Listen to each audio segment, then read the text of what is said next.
are in Susà, a village near Pergine Valsugana, together with Federico, also known as Valzio. You may have seen some of the reels he filmed while installing systems using our products, and today we are here in person to check out the completed installations. Thank you, Enrico, for coming by. It's the perfect day because it's raining, so we can really see the anti-rain protection system in action.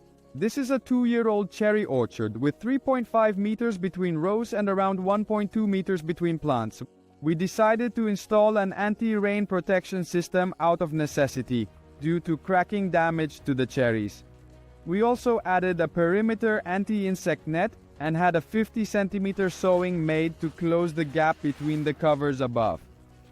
We chose the anti-rain system for the speed of opening and closing the covers, and I'll explain how we built it. First, the hoods must be fixed to the post to prevent them from slipping off due to the wind pressure on the cover. In the middle of the row, we installed V-shaped spacers to connect the rain covers and avoid the sail effect.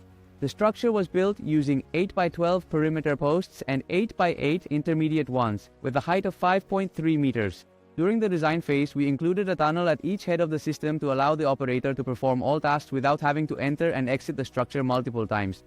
Here we have Cordia and Areco, two varieties that cross-pollinate each other. They are both mid to late season varieties with dark red, firm and crunchy fruit.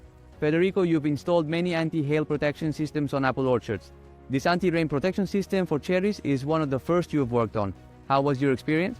Thanks, Enrico. I was really surprised by how quickly the materials arrived. I was expecting much longer lead times. I also truly appreciated the support you gave me. Since this was my first time working on this type of system, your assistance was a real lifesaver.